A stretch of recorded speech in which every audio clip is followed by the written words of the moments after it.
गेल्या काही दिवसांपूर्वी पुणे पोलिसांकडनं तब्बल 4,000 कोटींचं ड्रग्ज जे आहे ते जप्त झालेलं होतं आणि त्यानंतर खरं तर पुण्यामध्ये ड्रग्जचा सुळसुळाट झालाय का असा खळबळ माजलेला आपल्याला पाहायला मिळत होता। परंतु आज सकाळी पुण्यातल्या वेताळ टेकडीजवळ काही मुली ज्या आहेत, कॉलेजमध्ये शिकणाऱ्या तरुण मुली ज्या आहेत त्या ड्रग्जच्या विळख्यात सापडलेल्या असल्याचं पाहायला मिळालं आणि त्याचा जो व्हिडिओ आहे तो समाज माध्यमांमध्ये व्हायरल झालेला होता। या सगळ्या संदर्भात बोलण्याकरता आपल्यासोबत राज्याचे विधान परिषदेचे विरोधी पक्षनेते अंबादास दानवे सर आहेत। दानवे सर, खरं तर 4,000 कोटींचं ड्रग्ज जे आहे ते पुणे पोलिसांनी हस्तगत केलं आणि त्याची विल्हेवाट सुद्धा लावायची प्रक्रिया सुरू आहे। परंतु दुसरीकडे आज सकाळी काही लोक वेताळ टेकडीवरती पुण्याच्या फिरायला गेलेले असताना, व्यायाम करायला गेले असताना तिथे काही मुली ज्या आहेत त्या संपूर्ण ड्रग्जच्या धुंदीत पाहायला मिळालेल्या आणि त्याचा व्हिडिओ जो आहे तो फेसबुक लाईव्हद्वारे सर्व समाज माध्यमांमध्ये व्हायरल होताना पाहायला मिळतो। एक तर 4,000 कोटी रुपयाचा ड्रग्ज हा पुण्यात सापडतोय। एक काळ असा होता की 50 रुपयाचा गांजा जरी सापडला तरी सरकार असेल, पोलीस यंत्रणा असेल ही जागी व्हायची। खरं तर मागच्या काही महिन्यापूर्वीचा अनुभव आहे पुण्यामध्ये ड्रग्जच्या संदर्भात। नाशिकचा आहे, संभाजीनगरचा आहे, रायगडचा आहे।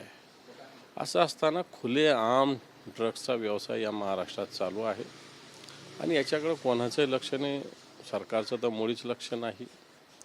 आणि या सगळ्या ह्याच्यामुळे एक तरुण पिढी आज बर्बादीकडे जाते की अशा प्रकारची स्थिती आहे। म्हणजे पुण्याचं चित्र समोर आलं, 11वी 12वीच्या मुली ड्रग्जमध्ये बेधुंद होत आहेत।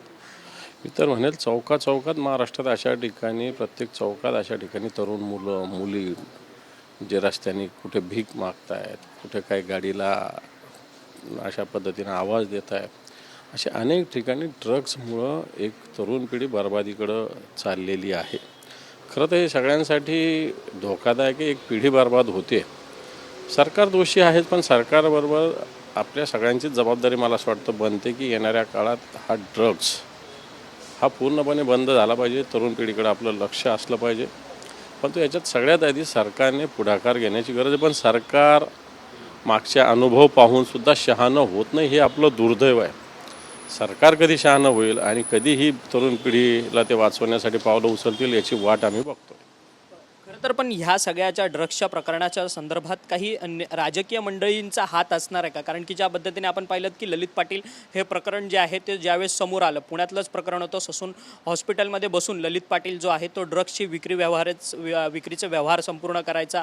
त्यांची फॅक्टरी जी आहे ती नाशिकमध्ये होती आणि तिथून सगळा पुरवठा, नंतर ससून हॉस्पिटलमध्येच ड्रग्ज बनवण्याच्या काही मशीन्स सापडल्या गेलेल्या होत्या आणि त्यानंतर संपूर्ण हा प्रकरण जे आहे ते उघडकीस आलेलं। याच्या संदर्भात देखील आत्ताचा जो ड्रग्सचा साठा सापडलाय त्या संदर्भात देखील असंच काही हे पण 4,000 कोटी रुपयाचा ड्रग्ज कोणाच्या तरी मजबूत पाठिंब्याशिवाय विक्री होऊ शकत नाही, हे सत्य आहे।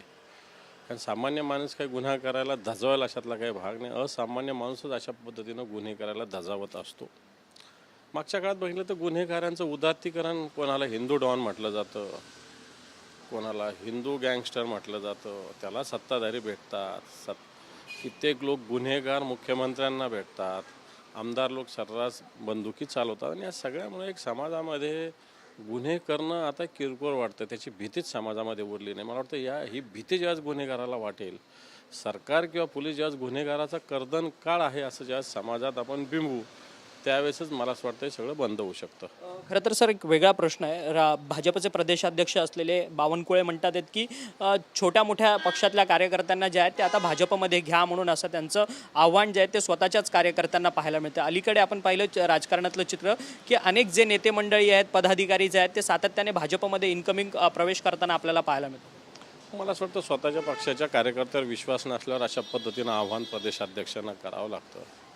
छोट्या मोठ्या पक्षांना घ्या, मग तुमचा तेवढा मोठा विश्वगुरू म्हणणाऱ्याचा पक्ष आहे, तुम्हाला अशा छोट्या छोट्या पक्षाची गरज का पडते? याचा अर्थ तुम्ही कुठेतरी कमजोर आहात, तुमची ताकद कुठेतरी कमी आहे, तुमच्यात आत्मविश्वासाचा अभाव आहे। परंतु हे बच्चू कडू असतील, महादेव जानकर असतील, जे पूर्वी महायुतीचे घटक पक्ष होते, म्हणजे त्यांनी भाजपसोबत युतीसुद्धा केलेली होती, ते स्वतः आता भाजपवरती नाराज आहेत। भाजप कुठेतरी अपमानास्पद वागणूक देते आणि त्याचसोबत कुठेतरी युतीमध्ये वाटाघाटीमध्ये चर्चेला बोलवत नाही, जागा वाटपांमध्ये योग्य ती जागा देत नाही, अशी खंत देखील वापरून फेकून द्या अशी स्थिती जी आहे ती भाजप निर्माण करते असं या नेत्यांचं म्हणणं आहे।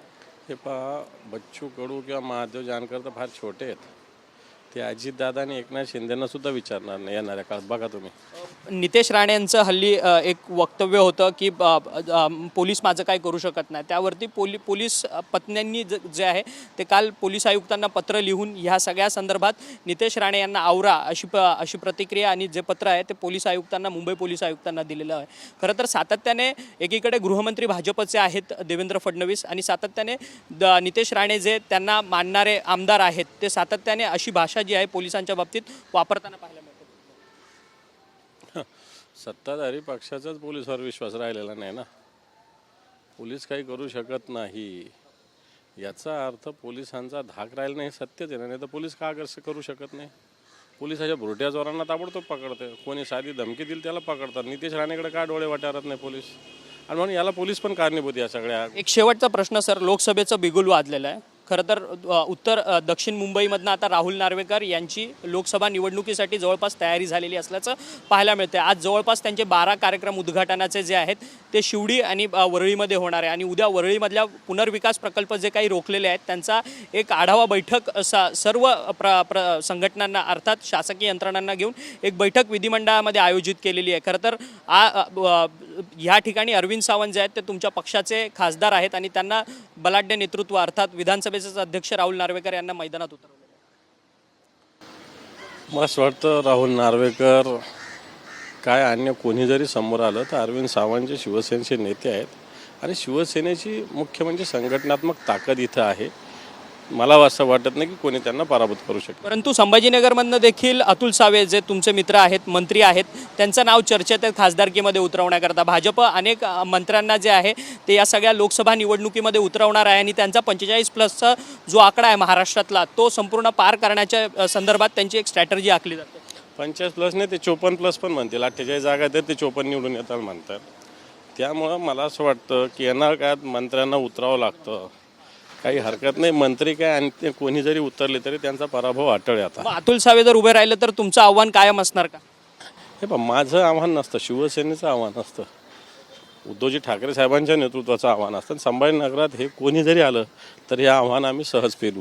परंतु जी सातत्याने शिवसेनेचा बालेकिल्ला म्हणून मराठवाडा अर्थात संभाजीनगर ओळखलं जायचं, तिथून खासदार चंद्रकांत खैरे यांनी अनेक वर्षांपासून काम केलेलं आहे. परंतु आता संभाजीनगरमधले 5 आमदार जे आहेत ते आता शिंदेंच्या शिवसेनेत गेलेले आहेत आणि त्या जागेवरती शिंदेंची शिवसेना दावा ठोकत असताना भाजपकडनं अतुल सावेंचं नाव चर्चेत. मला असं वाटतं, मी सांगितलं ना, शिंदे असो की अजितदादा असो यांना भाजप विचारणारच नाही आहे. फुकट विचारणारच नाही. झालं त्यांचं काम. आता त्यांचं काम झालं, संपला विषय. तर धन्यवाद, तुम्ही आमच्याशी बातचीत केली होते. विधान परिषदेचे विरोधी पक्षनेते अंबादास दानवे येत्या लोकसभेच्या निवडणुकीमध्ये भाजपकडनं शिंदेंना आणि त्याचसोबत अजित पवारांना कोणतीही विचारणा करण्यात येणार नाही आणि त्या भाजपचं जे टार्गेट आहे ते गाठतील आणि त्याकरता ते कोणत्याही नेत्याला विचारात घेणार नाही असं थेट स्पष्ट हल्लाबोल जो आहे तो अंबादास दानवे यांनी महायुतीवरती लगावलेला असल्याचं पाहायला मिळतं. व्हिडिओ जर्नलिस्ट हरीश नेगीसह अक्षय मंगणी, TV9 मराठी, मुंबई.